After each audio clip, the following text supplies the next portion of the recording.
Welcome to Out of the Blank.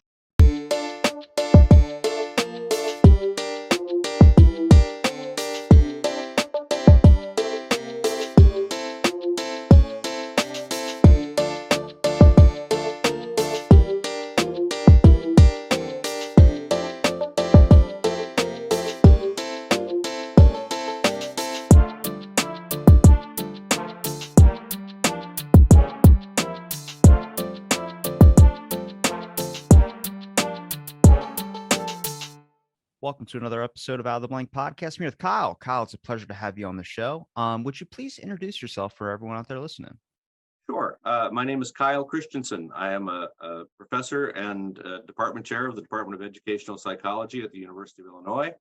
I am also I'm mainly a psycholinguist. So I study how language works in the brain, both in monolinguals and bilinguals, and how people read and comprehend language in real time. I think that's mostly it. Yeah. Can you explain a little bit how, I guess, language works in our brains? Well, I wish I knew. I'd be very rich and I would be very famous. So language is probably the most complex thing our brains ever do. Yet we do it relatively, at least apparently effortlessly, relatively accurately, very much every day for the most part for most people. Language can filter out through the hands or the fingers of people who don't have hearing, despite kind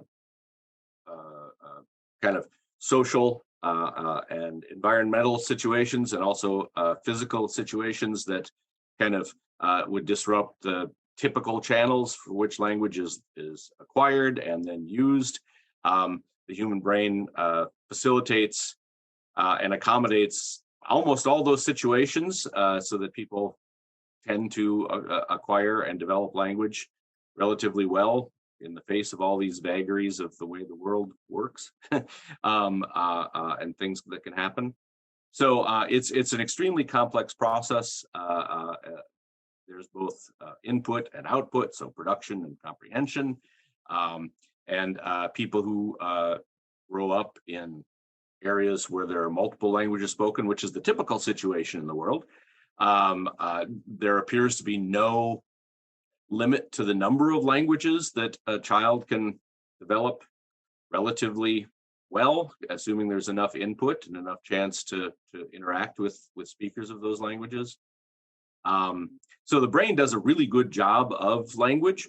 How it does this incredibly complex thing so early and so well, because most children by the age of, before they start formal education in most contexts, are very adult-like in a lot of ways. There's a lot of things they don't do, like they have to learn vocabulary and how to be nice, play nice with people linguistically in social situations, which some adults never quite get down. You gave they do it quite well. Yeah, you gave me a lot. I have so many questions, mostly, especially with kids.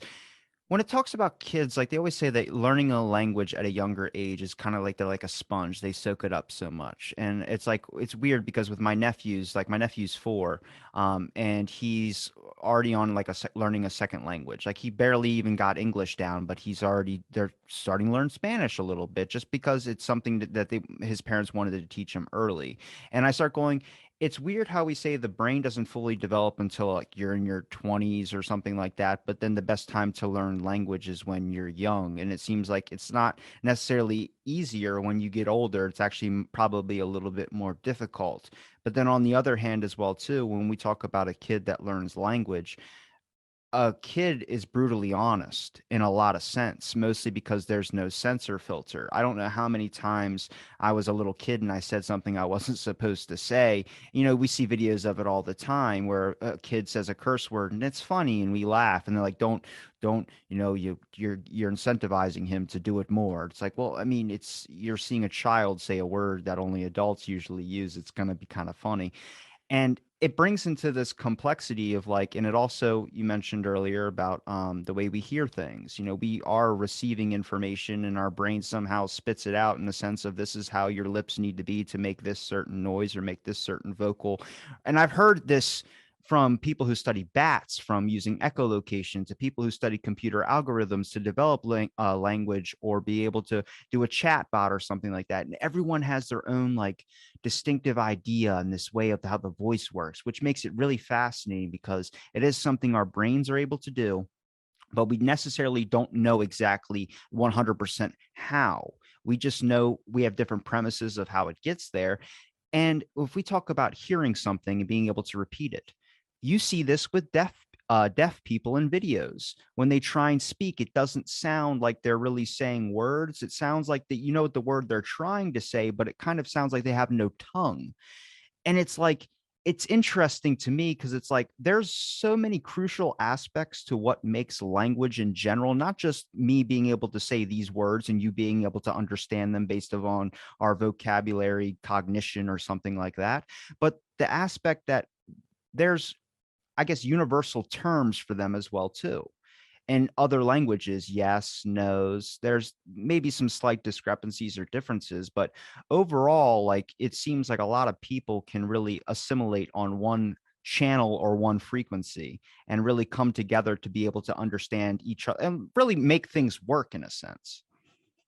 Yeah, yeah, and there's a lot there too, right? So the sponge analogy is overly simplistic, and but there is, I mean, it is undeniably the case that the children seem to be more efficient in this sort of thing, but also that it's become much more clear over the past couple of decades that even adults' language develops in certain ways as they're exposed to more and more examples of, say, a grammatical structure, or new vocabulary, or social conventions, right? So even adults vary their linguistic repertoires, and possibly even their judgments about what's grammatical and what's not grammatical over time with exposure. Um, and there's a very, very hot debate. I mean, this debate's been around for a long time, but there's a very hot debate that's rekindling as we get better and larger computer models of how language works, whether there's something kind of special about the human brain that allows us to do this, and especially as children, that kind of you're ready early on, and then the brain kind of changes as it develops, or whether it's something kind of more prosaic, well, not prosaic, but less brain related and more kind of data processing related. Like, children just don't have as much input already kind of established in their brains, so that new stuff comes in and it can change the system faster because the giant system isn't in place yet. Or something more, as you kind of suggested, maybe it has something to do with social interaction, right? Children are kind of, you get older and it's like, I don't want to talk to anybody. Kids tend to like talking to people and interacting with people a lot, right? Or it could be something, really simplistic, like, gee, kids sleep more and your brain needs more sleep to do things like that. I mean, or it could be, most likely, all of those things in some way, shape, or form. And depending on specifically which aspect of language you're looking at, that's where you see the effect. So it's very difficult to kind of design experiments or studies that take everything into account. As a matter of fact, that's impossible. Theories of everything never work. But so we tend to target our experiments to, this syntactic structure, or this lexical aspect of lexical development, or this sociolinguistic sort of property, and then play around with that and go, oh, look, this is what works for this. Great.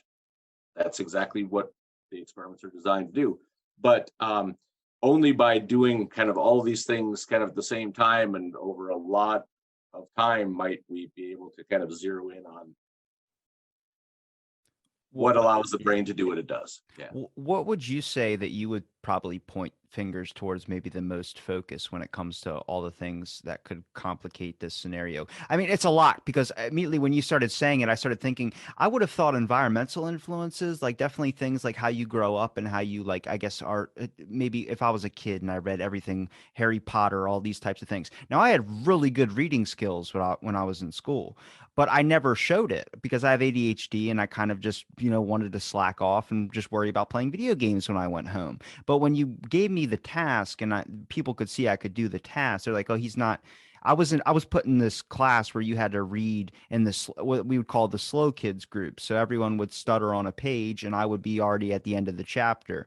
And they're like, "Why don't you just apply yourself?" That type deal. But I go, I'm having more fun doing this than I'm having fun doing it in the actual class where everyone's at the same, level and it's just bland and it's boring.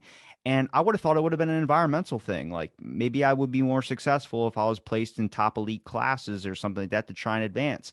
But also I go, it's elitist thinking, I would say, but to think that people's cognition skills are all the same, like every brain's exactly the same. I bet some people probably their cognitive function in the language of speech or in the capacity to read is probably not the same as every other person's out there, so maybe that's a factor as well too. But I also think it's probably, I wouldn't call it environmental. I would call it more on the lines of exposure, more of that experience, more of that data accumulation. I definitely think from the number of people I've talked to, the number of amount of information that I've soaked up into my head has really contributed to a lot of the way that I speak and a lot of the way that I really develop my I guess my thinking in general. And I think that's the same thing with kids. Like kids, they'll talk a lot. They'll talk your ear off, but are they good at it? Are they great at telling a story? Half the time, a kid's like, and like, they're going back and forth. You're like, oh my God, spit it out. But it's because they really haven't had full on conversations. And especially if you translate that to adults as well, too, we expect a person at Starbucks, we expect a person in just our everyday lives when we go to work or something to be able to spit out a full sentence because they should have been doing it for a while already. Yeah. Right. So one issue is how people define language, right? So you know, linguists define language in terms of the syntax, how we put sentences together, how we judge whether something's grammatical or not, that sort of thing. How one tells a story, or fluency, oral fluency, or reading ability, things like that, are also called language, depending on what field you're in: education, speech therapy, communication, just the person on the street. So that's one difficulty of kind of studying language, is that there's, depending on who you talk to, there's always a different kind of definition, and there's a different kind of size circle of the stuff that's in it in language, right? And another issue is individual speaker, as you alluded to earlier, individual speaker differences, right? So everyone's vocal tract is slightly different. So no one's two people's vocal tracts are the same. So there's differences in tone, in mouth shape, in breathing and nasal. There's differences from top to bottom of the vocal tract. Yet we adapt very quickly to all of these kind of slight auditory variations, and we kind of zero in on, for the most part, or with a very small amount of exposure,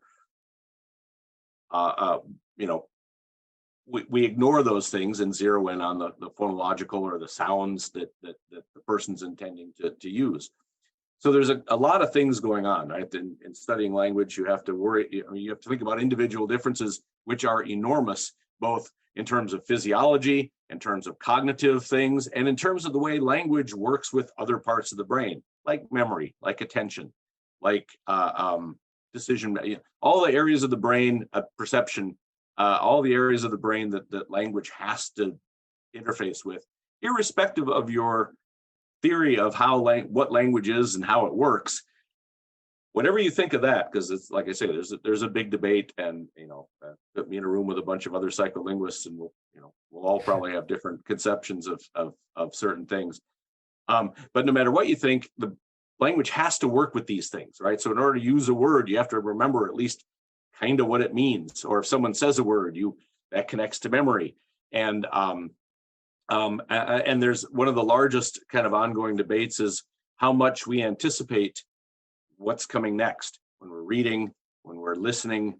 Do we actively predict the exact upcoming word? I tend to think not, because there's a lot of them, and you're probably going to be wrong 95% of the time, and that should cause a problem. If you're constantly thinking it's going to be X and it's Y instead, that should cause problems. And That's it doesn't OCD. seem to. That's OCD. Yeah. Yeah, right. Yeah, exactly. So perhaps, yeah. So again, there may be and there's probably large individual differences in how much we anticipate, whether we anticipate. There's the emotional, as you just suggested with the reading. There's the emotional kind of investment.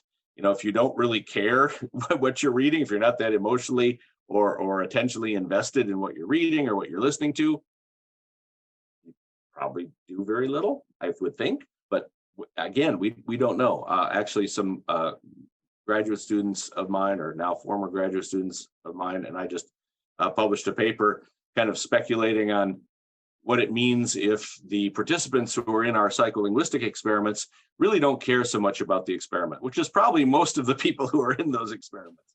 They're college students, they're trying to get college credit, or they're earning $7 or $10 or something like that for an hour or less. And they probably really don't care about the weird sentences we're giving them kind of one at a time, decontextualized.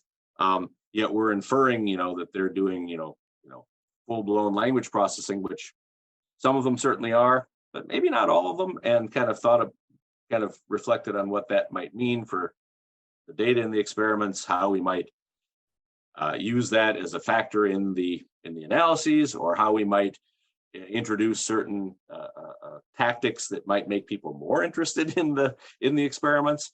So as you say, there's a lot of individual difference, both in people's cognition, in emotional investment, educational levels, the context, right? So certain bilingual speakers who one might call fluent in multiple languages. I know people who are non-native English speakers who can speak about their research far better in English than they can in their native language, just because they've done that. They're more. And there are certain terms and ways they've described things in English that they've never really thought about in their native languages, because they never talk about their research in their native language, or vice versa. It doesn't have to be English, in other languages. I got out of Spanish in school because I took an HVAC trade. And I regret it a little bit, because it's funny, when I graduated, where I went to work, I was a minority, and it was just on all Spanish housekeeping staff.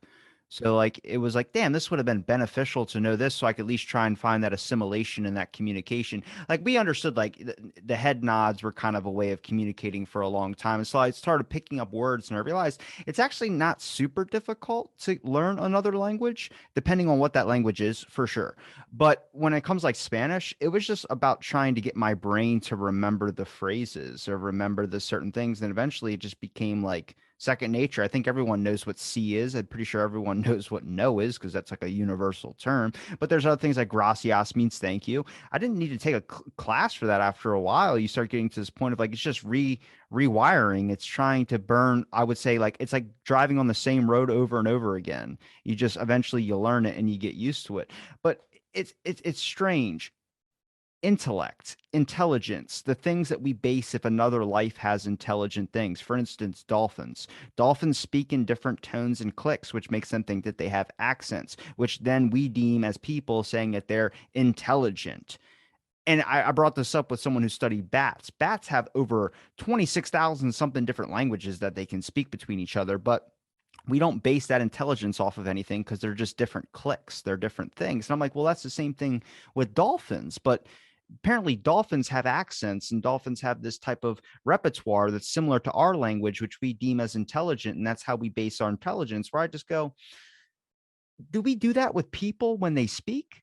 Like when I see someone and they're speaking really slow and maybe they're stuttering a lot, do people consider them dumb? Do people consider them not smart? Do people consider them this because of the way that they can craft a sentence? Maybe they're really, really intelligent, but they don't speak.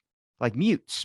They don't speak doesn't mean that they're dumb. They just, like, some people will talk slower, like baby talk. Like that's a weird one in itself as well too. We do that with dogs. And it's like, it's just, you realize like this thing that we use on a daily basis is so influential into a lot more than we possibly think it could be. I mean, especially for like the general public who really probably doesn't even think twice about I don't even think twice about the words that come out of my mouth. Sometimes it just spews into a sentence, and hopefully it's like pulling Excalibur's sword out of or pulling the sword Excalibur out of the stone. Yeah. So yeah, right. So yeah, we're learning more and more about animal communication systems. And I mean, at present, I don't think there's any strong evidence that what animals do with their vocalizations and communicative systems are exactly like human language. But there's a lot to learn about dolphins and other species. So who knows? Maybe we will. But there certainly is things, exactly as you said, like regional variation, and that variation is probably a very similar sort of kind of system that under which human language varies by regional differentiation, right? So regional variation, and these regional variations, how they're perceived kind of publicly or by in groups and out groups, is completely again a non-linguistic thing in the terms of linguists. Right, so this is a social phenomenon, and it's one, as you suggest, that is kind of bound up with perceptions of people and their intelligence. Right, so it's and language, sadly, is one of the few kind of still very often socially sanctioned ways to exhibit prejudice against people. Right, so if someone has the wrong accent or talks, different from you in some way, or or has speech impediment or other sorts of things where they speak differently. I mean, around the world, congenitally deaf people are very often labeled as intellectually or mentally incapacitated or deficient in some way, and they're not. They're just deaf. And that's not okay. And even far more kind of banal sort of things like several years ago, I used this example in one of my courses. There was a local radio station that had their morning call-in show and said, let us know. So let us know what things people say that really drive you crazy. How do people talk that makes you mad? What words do they use? And people were calling in and saying, I hate it when people say Tuesday instead of Tuesday. Ouch, that's a Baltimore thing. Yeah, right. Yeah, it's very common in several different areas, right? So there were other things that were clearly bound up in socioeconomic status or education level or race or ethnicity that were clearly, language was being used as a proxy for prejudice, bias, bigotry against these groups. So language is kind of, and everyone was laughing in the radio station. And I wrote a letter saying how awful it was, because if you imagine any other kind of intrinsic aspect of a human being, right, like their intellect or their skin color or their religion or their ethnicity or anything, and you had a radio station that was calling in saying, which of these people do you really hate more? That'd be a terrible, awful thing, right? But if it was language, there's this kind of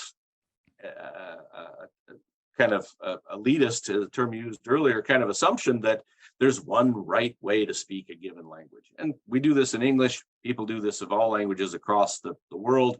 When I was growing up, my grandmother on my father's side, who was from the western part of Norway, and my grandfather, who was on my father's side, who was from the eastern part of Norway, would constantly give each other a hard time about the fact that each one of them spoke the wrong kind of Norwegian.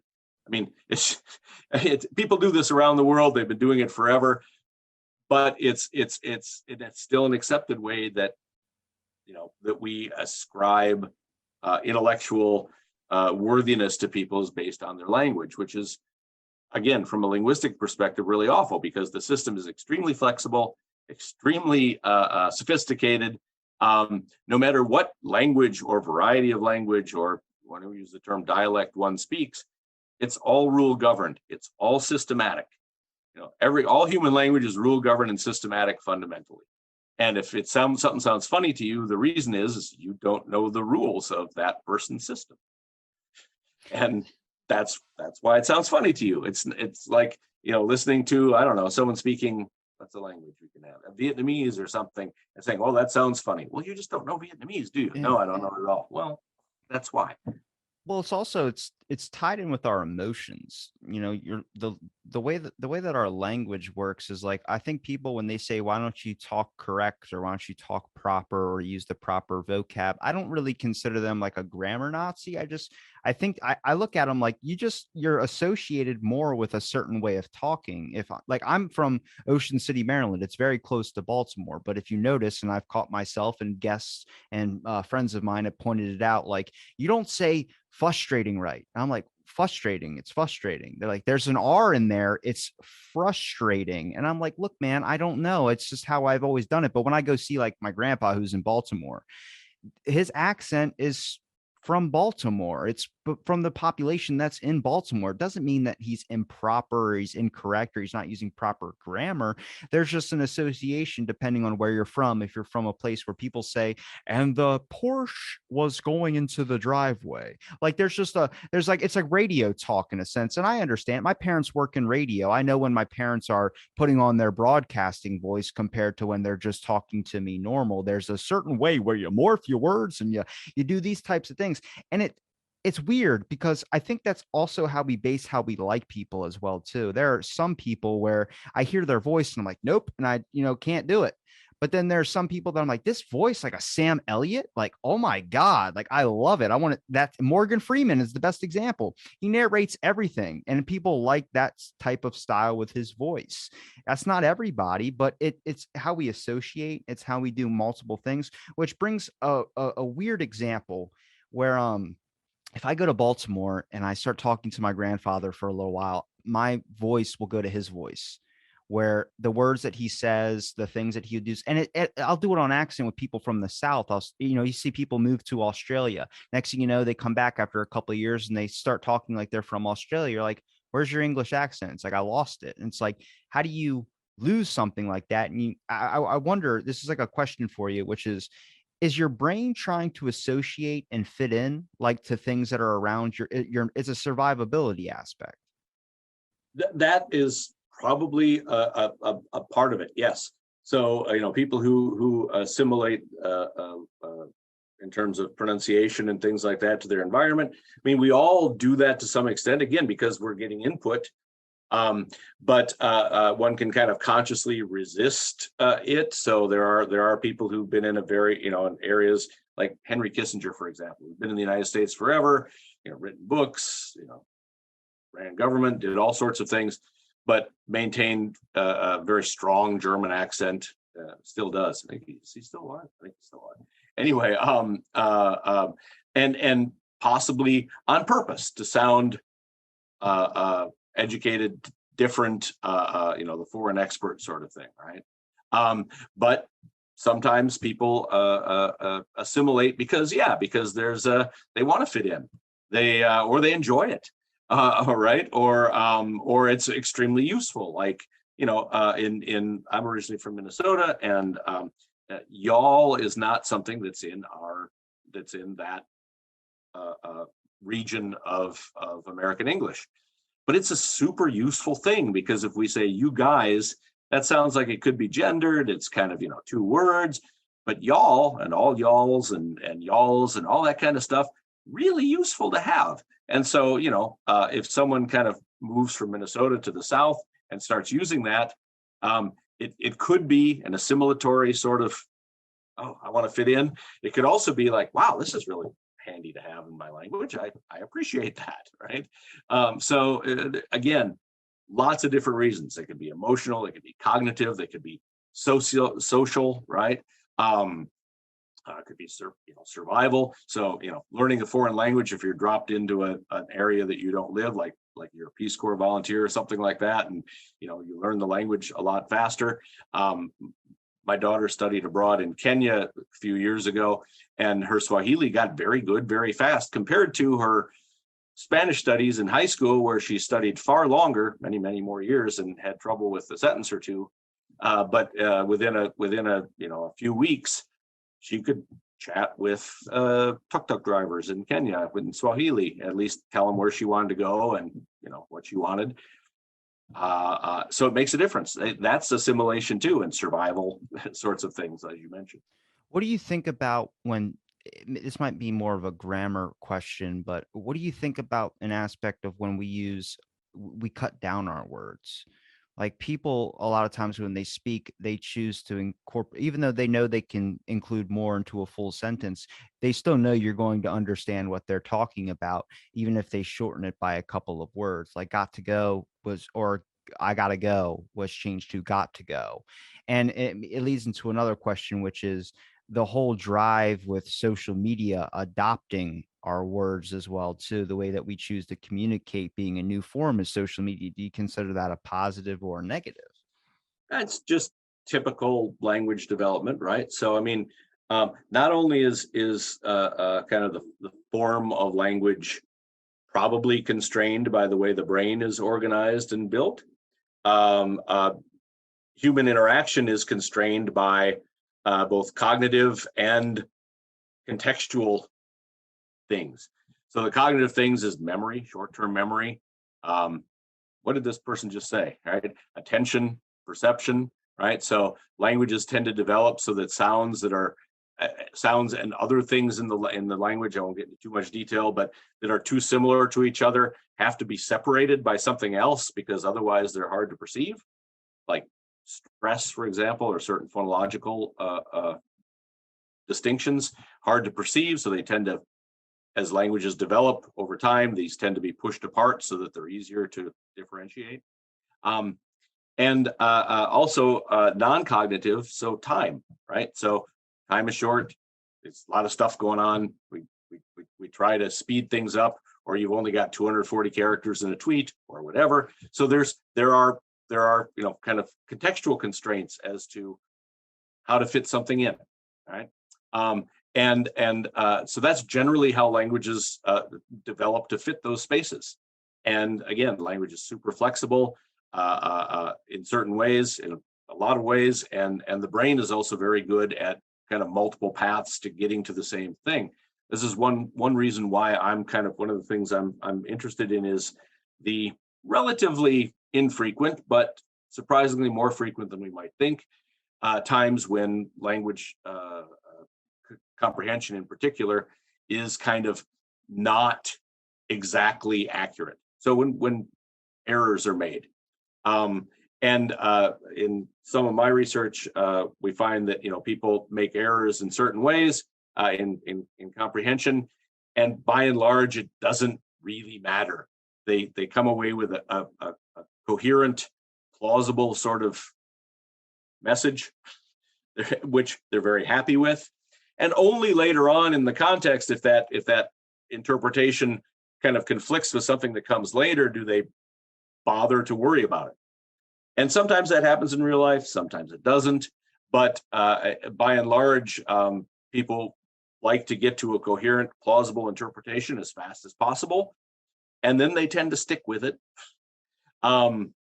even sometimes in the face of some conflicting evidence. And we find this throughout cognition, right? So physics students in the university, one of my former colleagues was very interested in the fact or why physics students would learn something new. So we've got bad kind of conceptualization of certain properties of the physical world of physics. And we read in a book, we say, so this means this. That's not what I thought, how the world works. Like, for example, if a windshield hits a mosquito, which one imparts more force? Well, it's an equal amount, but it seems like the windshield should do more because it's a lot bigger, right? And even if you read about the physics and you think, okay, now I understand, you give them another problem that's analogous to that, and they still go, no, they still get it wrong. So it's really hard once we've settled on a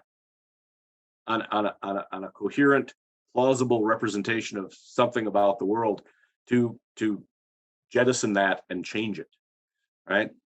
This can go for the syntactic structure of a sentence, or for the content of a complex construct like physics, or it can go for political things that people read online. They've got very strong views that X is a certain way, or whatever is a certain way.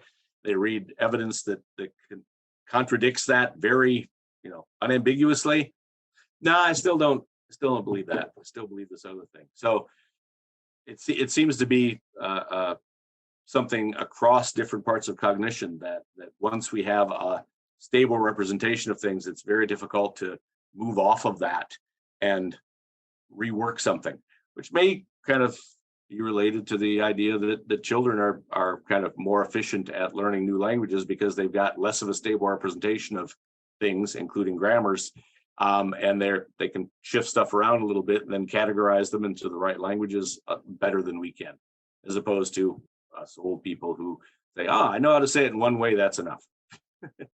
It is also kind of like people like to discover things new, but also people, when they're working their own realities in their head, when they're trying to figure out this is how life is and this is how this is, and then if they see evidence that shows like actually it's this way, it's just hard because you've spent so much time developing that story and developing that thing. It's like my issue with social media, for instance. Like I think it's a very beneficial tool, but it's also, you need to hear people say things. You can't just read it, because I don't know what your experience is. Like I hate saying like your lived experience, but that's 100% true. There are people out there, like when there's two things. One, you can say my name, Robbie, and if a guest says it in a podcast, you'll see my eyebrows light up because it makes me feel more human. It's something I really appreciate. But then when someone says Robert, or when someone says that, I get an immediate neck hair stand up and I immediately think somebody's yelling at me, even if they're saying it in the same exact tone. That word has been stigmatized for me. But if we get to a part where I could tell you, like, you're doing a great job, that obviously sounds sincere. You're doing a great job, but then you're doing a great job. It's that little bit that's different. And it's even harder when it's on social media. Like, people, I think, I've had a lot of conversations, and I think people could have more conversations, but people can really have a conclusion or a conversation about something that both of them probably have polarizing views on, but it's about essentially getting them in the room and not letting them bulldoze each other over each other's thoughts and opinions and things. And I think that's when emotion gets dragged in, is that people have this built up idea in their head, and next thing you know, when, even if it's one's right and one's wrong, and there's a clear, like, let's take the flat earth. There's people that agree that the earth is flat, and there's people that will tell you no, it's not, and science will back it.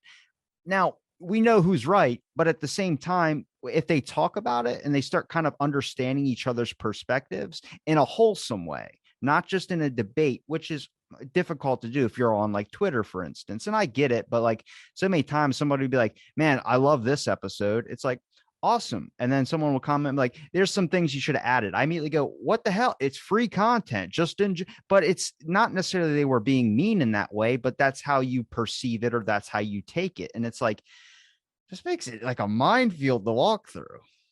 Well, I mean, that's another layer of the linguistic complexity, is the pragmatic layer, namely how you say what you say, not just the syntactic, morphosyntactic structure of the utterance and the phonology that goes with it, but the intention and the prosody, the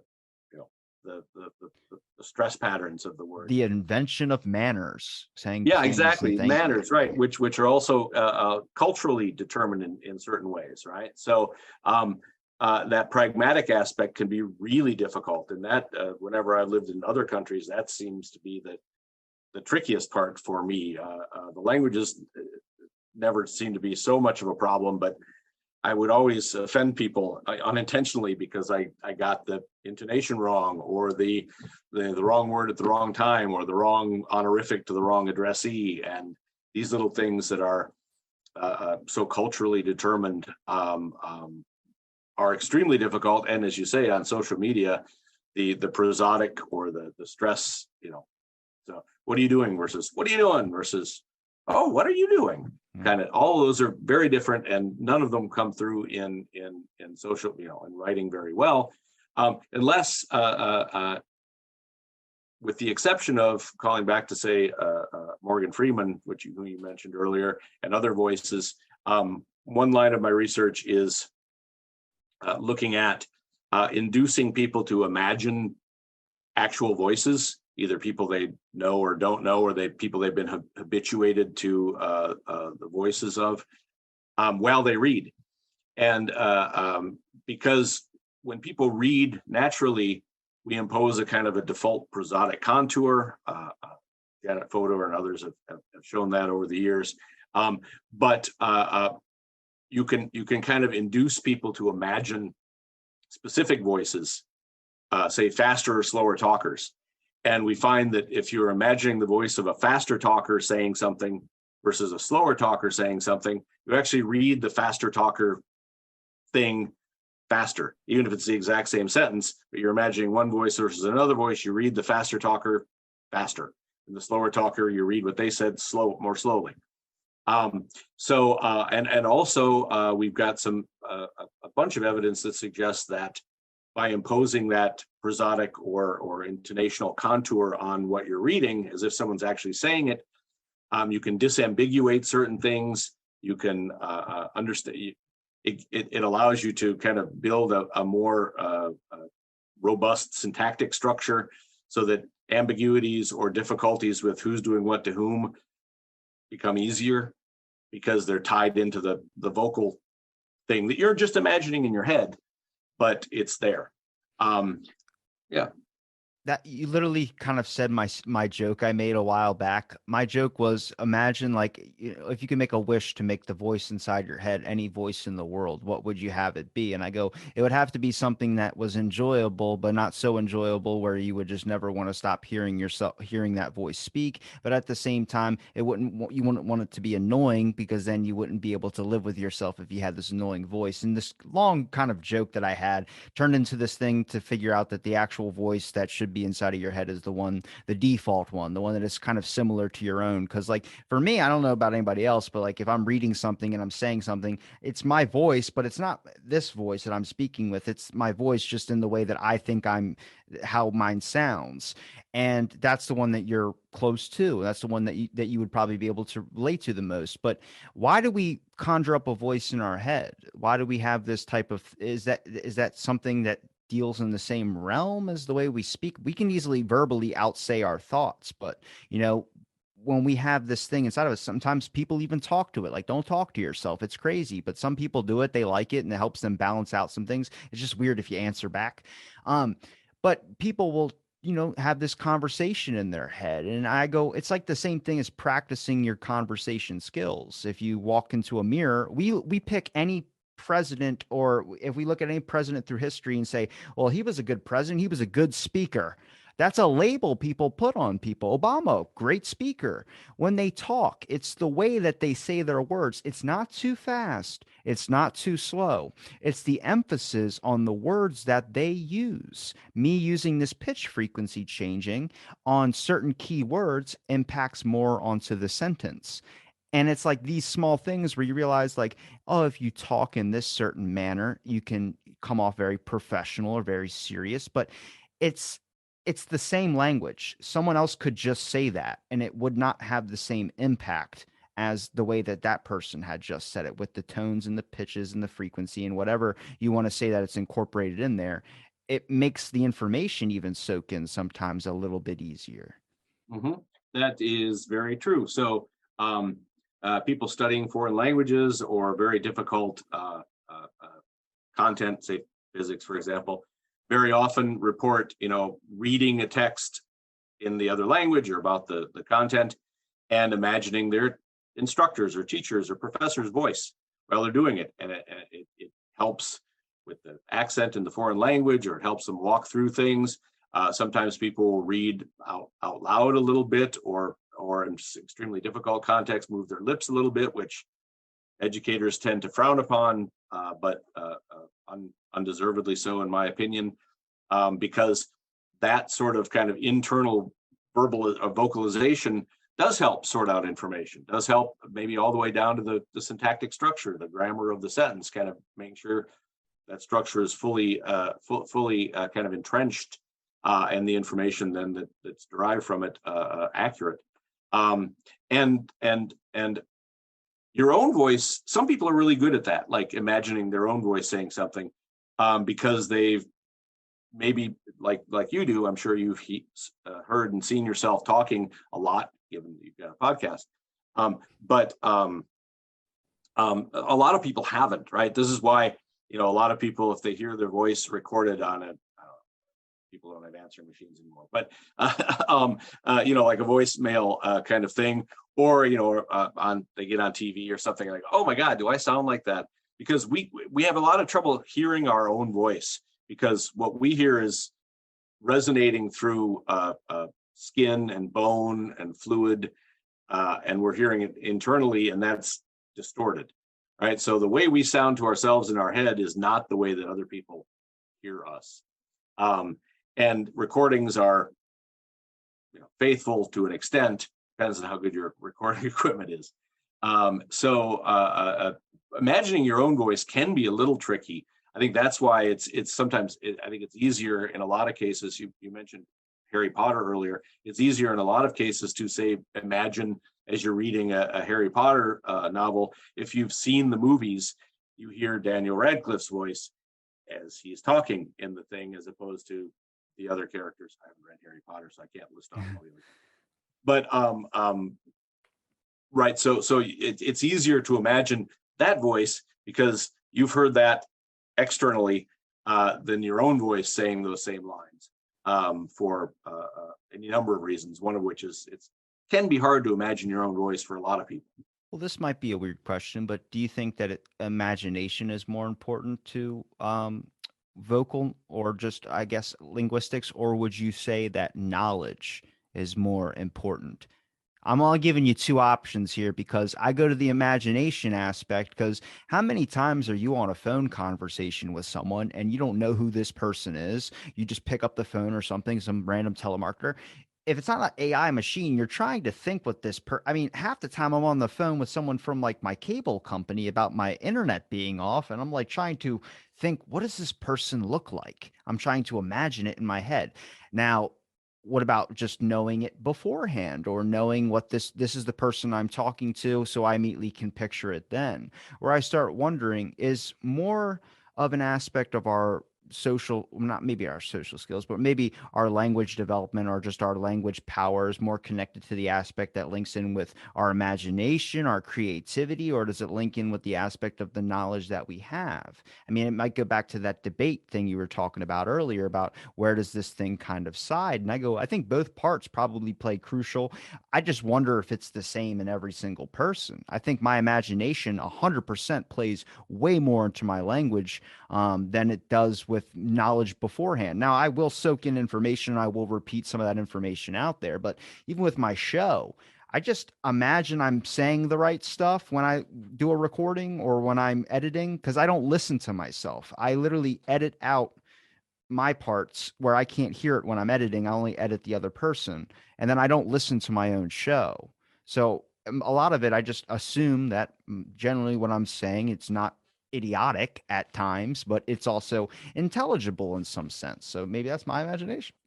Yeah, no. So again, there's a distinction here between knowledge of language, which is the internal system that's come to develop in any human's brain, typically developing human's brain for one or more languages. That's kind of like the thing that allows you to determine whether something's grammatical or ungrammatical, whether you to produce and comprehend grammatical sentences, and if something's not grammatical, to still extract some meaning from it, despite the fact that you recognize that it's not quite right in some way. And then there's the language use bit, which is how we deploy that knowledge in real time with people in various weird contexts, including, recently developed ones like telephones, right? When you're not face to face with someone. And the language use bit, what you're describing there is exactly what we do in real life, right? We're trying to establish empathy, some kind of social closeness in order to get something done, like get your internet working again or whatever. And so imagining what they look like, where they're from, whether they're happy or sad or having a good day or bad day, all those things establishes a social connection that should ease the social interaction. And the language is the underlying bit that you hope that your two systems are close enough that even if you're from different parts of the country or native or non-native speaker, you hope that your underlying knowledge systems are close enough that all that social stuff can overlay it smoothly and smooth out any differences in whether one says y'all or you guys, or whether someone uses a double modal verb like might could. I might could help you, and if you're from the north, you go, what does that mean? But even if you don't know exactly what that means, or it sounds funny grammatically, if you've established that social connection, you've got this kind of overlaying sort of sociolinguistic bit that allows you to still get the thing done you need to get done. So the best example I have of that you made me think of was out at my work when I worked at a hotel. I heard a bunch of long, like crafted Spanish where I just was on my phone. I was like, I'm not going to even attempt to know what any of this means. And then I heard my name, just because you can't disguise that. And there's no, like, you could say Roberto, but it was Robbie, just English. Like very, very like brutal, like just straight talk. Like it sounded like there was no emotion attached to it. Then it was a bunch of Spanish, a long sentence afterwards, and I go, that wasn't good. Like that was not good at all. Which I mean, this like the whole subject of language. I have to ask. I don't know if you've ever dealt in this realm before, but AI, is it like, because for example I could give you would be AI art. It's good. It's great. It's not, there's something off. There's something not 100%. And I kind of figured this out on my own, which is the clarity on the image. If you swipe the clarity to where it's a little bit blurry, a little bit out of focus, the picture becomes more human, more whole, more normal. But when you just leave it as it is it like AI when they speak? Now we can tell between technology and a human person speaking. There are some programs like the intro to my show where you can switch it over and make it sound as human with a human actor that does the voice recording, but that's no longer AI. That is something different. That is a voice actor that is doing those types of things. And I have friends who are voice actors.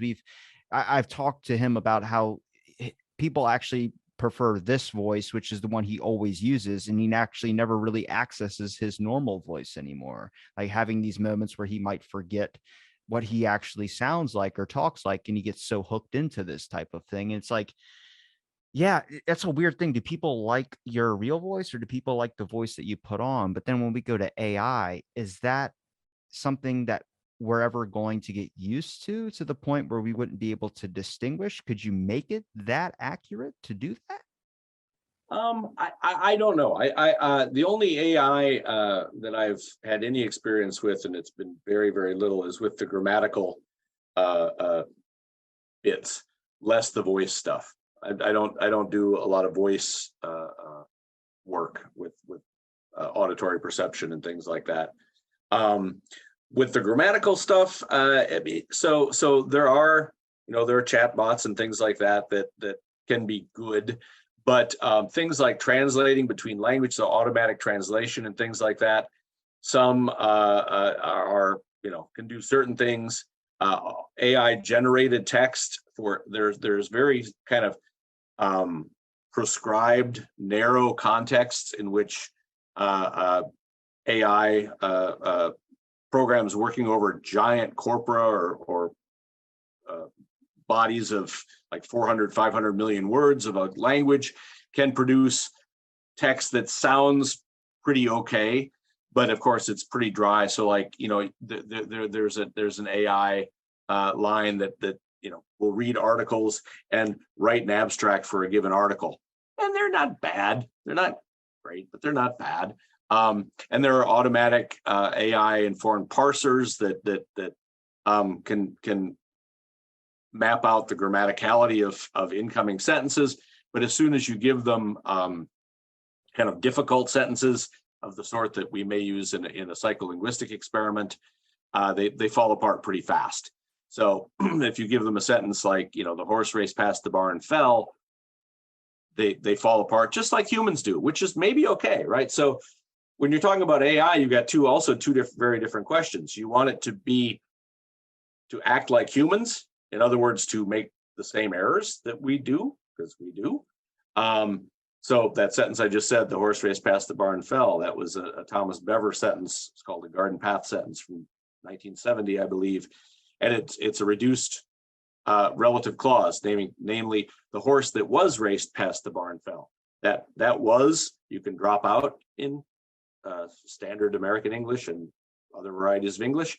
And so you get the horse raced past the barn fell. And as soon as you get to fell, you realize that the sentence that you thought was going on, the horse raced past the barn, can't be right, because what's that verb doing there at the end? Fell. Who fell? What fell? And people try to fix it in all kinds of ways that are almost always wrong. They're not the way that the sentence should be read. If I said the sentence instead, the horse raced past the barn, or no, pardon me, the horse ridden past the barn fell. The horse ridden past the barn fell. People go, oh, someone was riding the horse past the barn. That doesn't sound right. Yeah, I know that these sentences are really, like I say, these sentences are difficult. They're perfectly grammatical. They're really hard to process in real time without context and things like that, right? So as soon as you give those kinds of sentences to AI, they fall apart just like people do. And the question is, do you want AI to act like people, namely to make the same mistakes? In which case, I'm not sure that's a nice exercise, but we already do that. So anyway, I'm not an AI person, so I don't know what that would be, except for maybe, I don't know. But or do you want it to be perfect? In other words, do something above and beyond normal human behavior, which is also interesting and may be desirable in certain ways. So if you're doing AI, the question is, which one of these things do you want? What are you doing this for? To mimic the way the human brain works, or to work period, full stop, irrespective of whether that's the way the brain works or not? It depends on what your question is. If you're a cognitive scientist, or whether you're a computer scientist who's looking for the perfect thing. So several years ago in the New York Times, there was a story about a new parser called Parsy McParseface. That was the name of the thing, which was cute. And the writer of that piece said, oh, this is pretty impressive, but I put in some of my favorite sentences called garden path sentences of the type. One was the horse raced past the barn fell. Another one was a sentence that I'd written many years ago in graduate school, and it had been out in our experiments, and which we use a lot. A sentence that was, while Anna dressed the baby that was cute and cuddly, spit up on the bed, or played in the crib, or something like that, and without the comma. So if we say, while Anna dressed, pause, the baby that was cute and cuddly played in the crib.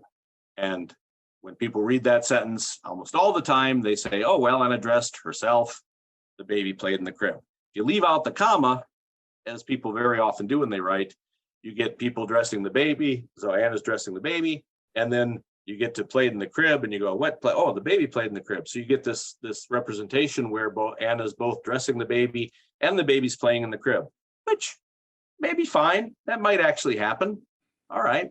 Or maybe she's dressing herself and the baby at the same time. People kind of, as the same with the horse racing sentence, people kind of work it in a certain way that makes sense to them. And if the rest of the discourse doesn't force you to change anything, you're perfectly happy leaving it as is. It's good enough.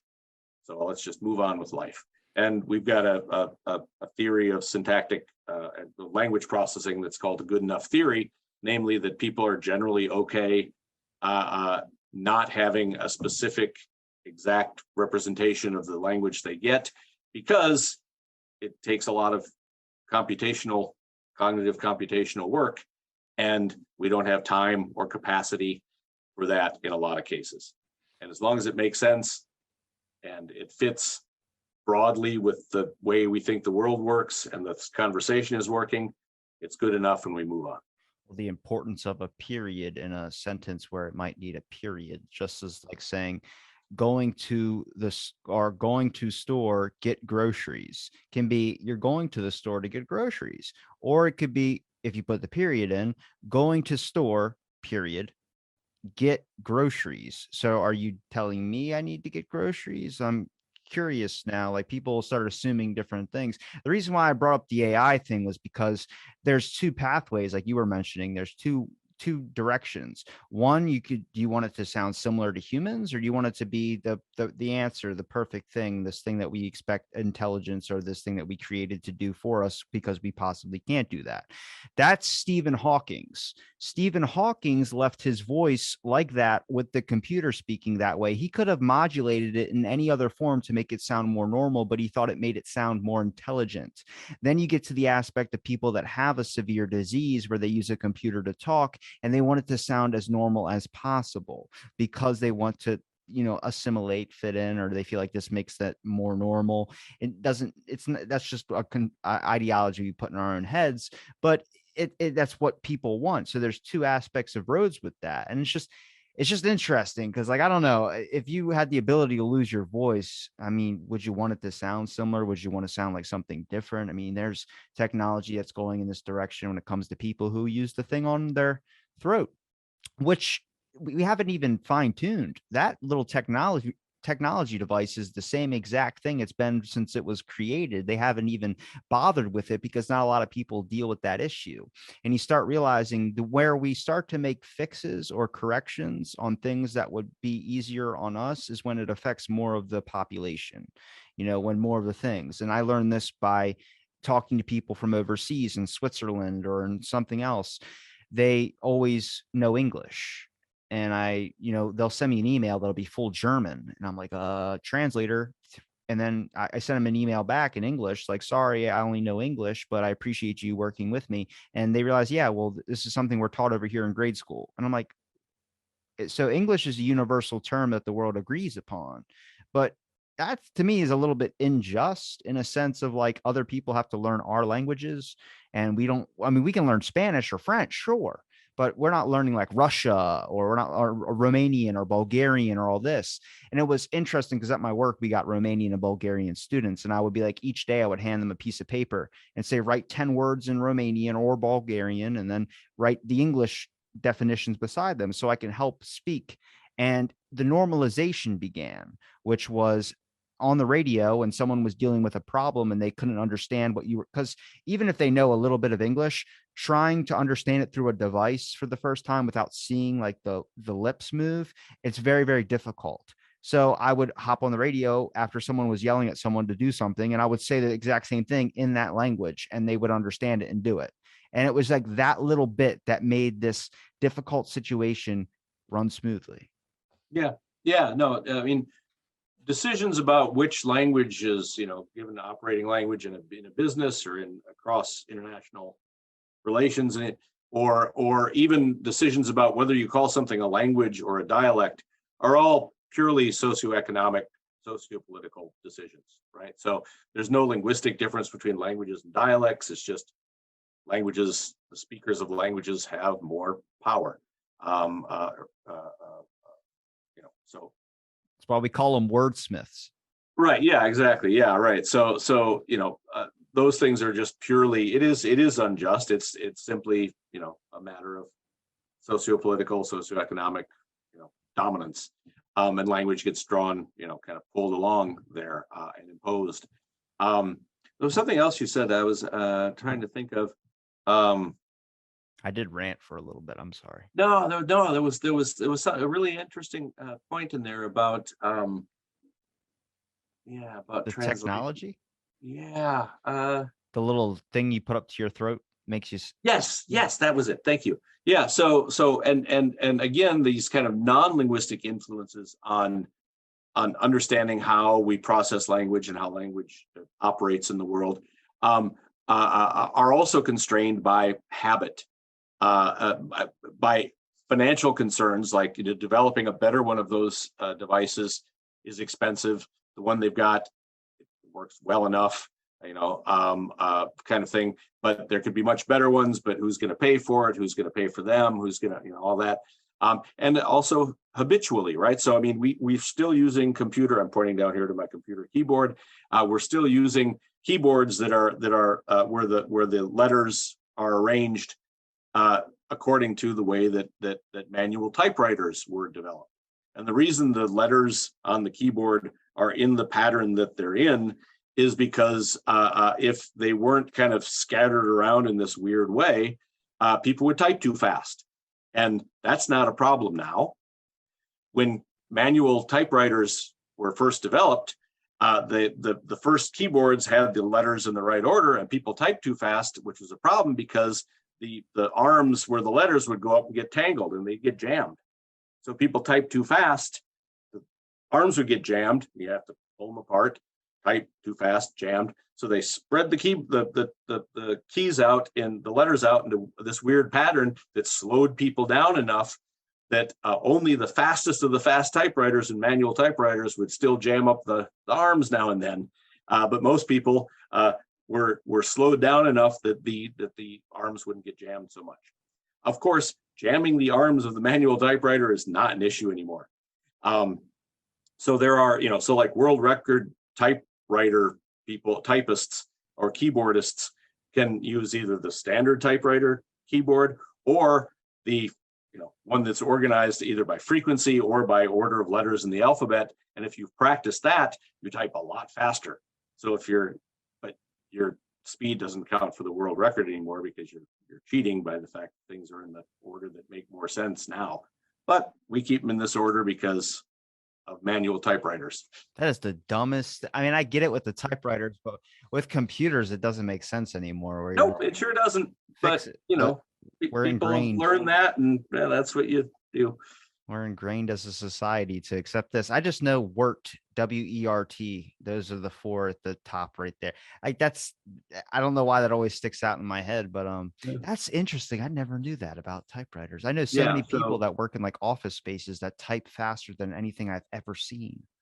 And they would type even faster if it were more reasonably organized once they learned it. But they've learned it one way and they type super fast and it's fast enough, and there you go. Well, Kyle, it's been a pleasure chatting with you, man. That's a fun tip at the end. I'm telling you that much. Holy crap. I didn't know that. It's been a pleasure chatting with you, man. Is there a place where people can find any of your links? You have a Twitter, anything you want to promote? Yeah. So, University of Illinois at Urbana-Champaign Department of Educational Psychology. I'm the chair of that department. And I'm actually the only me, as far as I know. Maybe one of your listeners will set me straight, but I think I'm the only me, Kiel Christianson, on the entire internet. So I'm pretty easy to find, being the only person with that name combination and spelling. But I also do, just for fun, I do freelance golf and travel writing, which I've done for over 20 years. Was with the Golf Channel for a while and some other places. And so my Twitter handle is Golfwriter Kiel, Kiel, which confuses people because I didn't think academics would be on Twitter when I first joined Twitter. And so I went on for the golf writing and travel community, and then realized, oh boy, all my colleagues are on Twitter too. So I'm very confusing to certain people. It's like, why is this golf writer talking about language? And wait a second, why is this language person named golf writer? It's very confusing. I clearly didn't understand the social media conventions when I did that. But that's where I am. I try to deal with both academic topics and less important topics like golf and travel, which still make fun things for me to do. I'll make sure I link it all in the description. It's been a pleasure chatting with you, and thanks for listening to this episode of Out of the Blank Podcast.